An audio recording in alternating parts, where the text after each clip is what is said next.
Science corner the flowers KG and high স্কুলের দ্বিতীয় তলার এই কর্নারটি the flowers KG and high স্কুলের এই সায়েন্স কর্নারটি আমি রুকসানা আক্তার 2024 সালের 21 মার্চ তারিখে আনুষ্ঠানিকভাবে শুরু করি এবং এখানে শিক্ষার্থীদের কাজগুলো সেরা কাজগুলো বাছাই করে রাখা হয়। কী ধরনের কাজগুলো একেবারেই নিজের তৈরি কোনো প্রজেক্ট বা নিজের তৈরি আঁকা ছবি শিক্ষার্থীরা কারিকুলামের আলোকে করে এবং সেই কাজগুলো থেকে বাছাই করে আমরা শিক্ষার্থীদের এই কাজগুলো আমরা বাছাই করে এখানে রাখি এবং যে কাজটা হচ্ছে সবচেয়ে বেশি গুরুত্বপূর্ণ তা হচ্ছে যে শিক্ষার্থীদের বইয়ের সাথে সম্পর্ক তৈরি করা। যখনই কোনো প্রতিযোগিতা ঘোষণা করা হয় তখনই শিক্ষার্থীরা বইয়ের ভিতরের যে বিষয়গুলো আছে সেখানে কী ছবি আছে, বিজ্ঞানের কী বিষয়গুলো তারা কোনো কম্পিটিশনে অংশগ্রহণ করার জন্য বাছাই করতে পারে। এই যে ঘাটাঘাটি করছে, এটাই হচ্ছে আমার এই আইডিয়ার বা এই উদ্যোগের একটি সফলতা আমি বলবো। এবং আমি এটি সম্প্রতি কিউআর কোড যুক্ত করে দিচ্ছি যাতে শিক্ষার্থীদের এই কাজগুলোর সাথে সাথে কাজের বর্ণনাগুলো থাকে এবং এই যে বর্ণনাগুলো আছে এই বর্ণনাগুলো সহ এই সম্পর্কে যত তথ্য আছে সেগুলোকে আমি কিউআর কোড যুক্ত করে দিব। নতুন যে কাজগুলো এসেছে সেই কাজগুলোতে আমি অলরেডি এই কিউআর কোড যুক্ত করা শুরু করে দিয়েছি।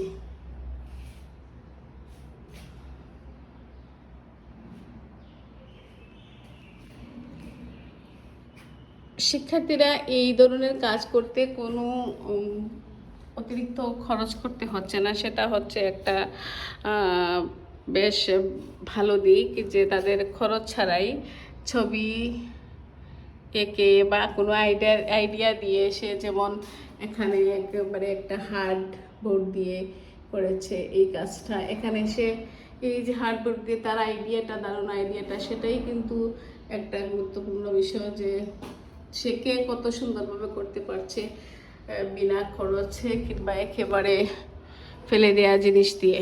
যেমন এখানে ফেলে দেওয়া যে সেলাইনের যে অব্যবহৃত অংশ যেটা সে আর কোনো কাজে লাগছে না এটা ব্যবহার করেছে দেখেন এখানে। আর হচ্ছে গড়ে রাখা কার্টুন এবং গড়ে থাকা তার কিছু কাগজ দিয়ে। তো এখানে কিন্তু তার এই সুন্দর মডেলটা সে যে করেছে শ্রেষ্ঠা পাল, সে বিনামূল্যে একেবারে ওয়েস্ট টু ওয়েলথ বর্জ্য থেকে বিজ্ঞান করে সুন্দর করে এখানে রেখে দিয়েছে। আমি এই বিষয়গুলোই খুবই গুরুত্ব দিচ্ছি যে শিক্ষার্থীরা ফেলে দেওয়া জিনিস থেকে মডেল তৈরি বা এটাকে কীভাবে ব্যবহার করলে তা এগুলো সম্পদে পরিণত হবে, বর্জ্য থেকে কীভাবে সম্পদ হয়, এই বিষয়গুলো তাদের মধ্যে কিন্তু আসছে। এজন্য আমি দি ফ্লাওয়ার্স কেজি এন্ড হাই স্কুলের এই সায়েন্স ক্লাবের কার্যক্রমকে কন্টিনিউ করব ইনশাল্লাহ। এবং এখানে যে আধুনিক বিষয়গুলো আমি যুক্ত করছি সম্প্রতি তা হচ্ছে কিউআর কোড যুক্ত করা এবং নতুন কাজগুলোর মধ্যে অবশ্যই আমরা নতুন যে তথ্যগুলো আছে সেই তথ্যগুলো আপডেট দেওয়ার চেষ্টা করব। কেন এটাকে আমি ইনোভেশন আইডিয়া দিয়ে আনছি? কারণ হচ্ছে যে ইনোভেশন আইডিয়া হচ্ছে এমন একটি আইডিয়া হতে হবে যেখানে আসলে কোনো সমস্যার সমাধান হচ্ছে। আমি বলছি যে এই সমস্যা আমি যেটা চিহ্নিত করেছি এখানে আমার সমস্যাটা হচ্ছে শিক্ষার্থীদের বইয়ের সাথে সম্পর্ক দেখা আগের মানে অনেক শিক্ষার্থীদের বইয়ের সাথে যে সম্পর্ক সেই সম্পর্ক তৈরি হয় না, তুলনামূলকভাবে কম হয়। এই সমস্যার সমাধানের জন্য বইয়ের সাথে সম্পর্ক তৈরি করাই হচ্ছে আমার মূল কাজ। আর হচ্ছে এই বিষয়ে শিক্ষার্থীদের অনুপ্রেরণা দেয়া যে তার কাজগুলো কিভাবে বর্জ্য থেকে বিজ্ঞান হতে পারে বা একটা সুন্দর প্রজেক্ট এবং সুন্দর কর্ম শিল্পকর্মে রূপান্তরিত করা সম্ভব, এবং বিজ্ঞান থেকে সে আসলে কিভাবে এবং বিজ্ঞান শিক্ষাকে সে তার কাছে আরও বেশি আকর্ষণীয় করে তোলা, শিক্ষার্থীদের কাছে আরও আকর্ষণীয় করে তোলা, এটি হচ্ছে আমার এই কাজের অন্যতম উদ্দেশ্য।